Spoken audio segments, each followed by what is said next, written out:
What do you do for a living? I'm currently unemployed. Whenever we have arguments about our financial situation, it always boils down to it would be better if you had a job and an income. And I feel like you could do more. Like, you sleep in a lot, and I'm cooking, cleaning, taking care of the animals, watering the plants. I water my plants. You don't water my plants. I still contribute in every area on top of working. I am worried that you're taking advantage of me a little bit, You've never said that before. I've been trying to communicate, hey, you could put in more effort. There's definitely an imbalance. I'm kind of doing everything and you're not even working. This isn't couples therapy, but in settings similar to this in couples therapy, that's where the real thing comes out. That people hold back from wanting to say in person because they don't want to start an argument at home. So this is important on many fronts. First, you just notice how she tried to do that dodge.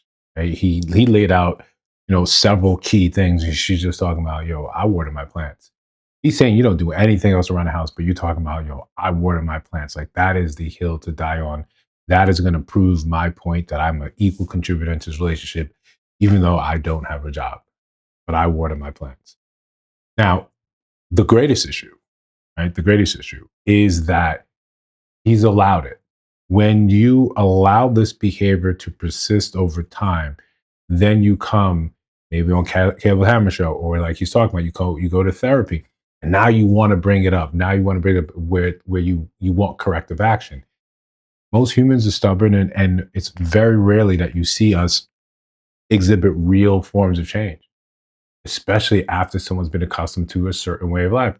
You've condoned the behavior, and now you want something. Now you want something to change, but you haven't communicated it properly. You haven't basically set that boundary and said, "Woo, what are you doing? You don't got a job. All right, it's on me. But when I come back, why is none of this stuff done?" And if you don't want to start a fight, you really have to accept what the bed you've just sort of made. But before we continue, like, comment, subscribe, hit the notification bell so you don't miss no uploads. I think this is an important topic, important video, because a lot of us, right? A lot of us, we've been in his shoes where we've been so browbeaten or become so fearful or anxious of having fights, right? Of ruining the status quo, that we'll simply allow things that we know are terrible to continue. We know we don't like what is happening, but we'll sit there and say, it's fine. It's fine. Because the alternative is now the tension in the house. We are slowly sacrificing our own happiness in order to keep this pseudo peace, this fake peace. One thing I've said several times on this channel, we need to take a page out of a women's book. A woman will prioritize her happiness above all things.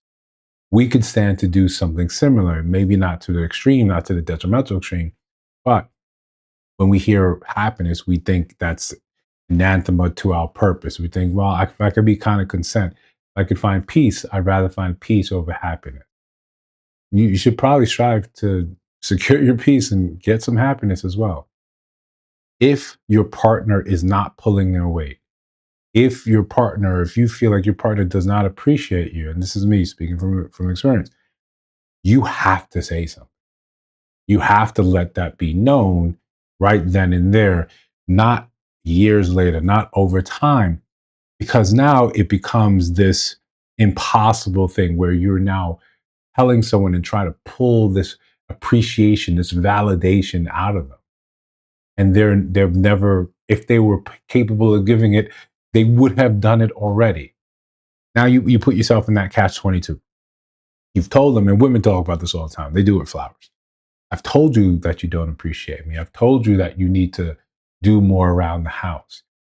Then you do more, right? Or you say, no, I appreciate you. But now it feels forced, right? You wanted this thing to happen organically because you thought if it happened organically, that would show that you actually cared, that you actually wanted to be a partner in this in the way I saw it fit to be a partner. You see what I'm saying? By then, it's too late for the person desiring the correction. We wanted you to do this naturally, but we never properly communicated what these things were early on when it would have mattered, when I could have said, oh, okay, let me keep that in mind. Now it feels forced. Now it feels fake. Now you on the show trying to say, hey, you don't really do anything at the house. I water the plants. There's no solution here. Now you get a chance to see, and sometimes you need confrontation with your partner. You need to be able to sit down and say, these things aren't good for me. You need to see how they actually can guide you through that or walk through the problem with you.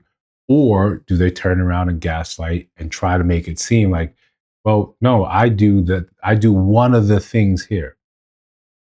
And this is genderless, right? We all been on either receiving end of this, where someone to tell you, hey, these are the problems I'm seeing.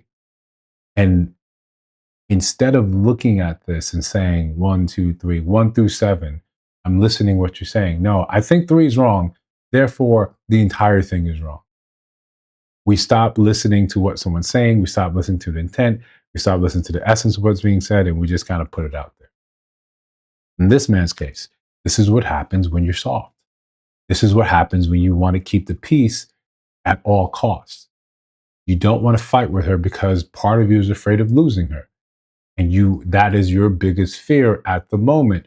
So you keep your mouth shut. You continue to live a shrinking life just to be with someone who is clearly showing you they do not value or appreciate you. We end up as men begging for scraps, begging for the barest amount of attention while we are fully aware of how unhappy we are. It's our ability to suffer and sit through things. Sometimes it's commendable, sometimes it's laughable. We need to be, this is where we take the game from women. We need to be very blunt, very, very open, saying, yo, this shit don't make me happy.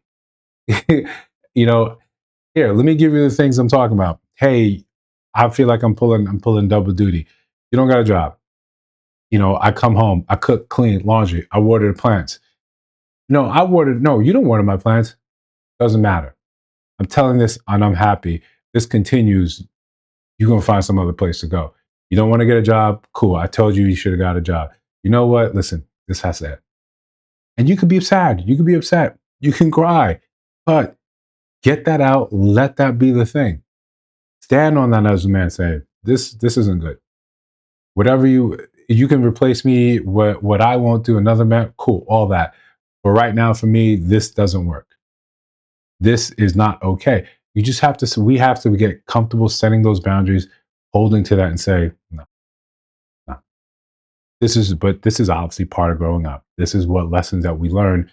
Sometimes we as men, we only learn 2 ways, 1 or 2 ways, the hard way or the harder way. Sometimes it's going to take us time to get these lessons, but eventually most of us do.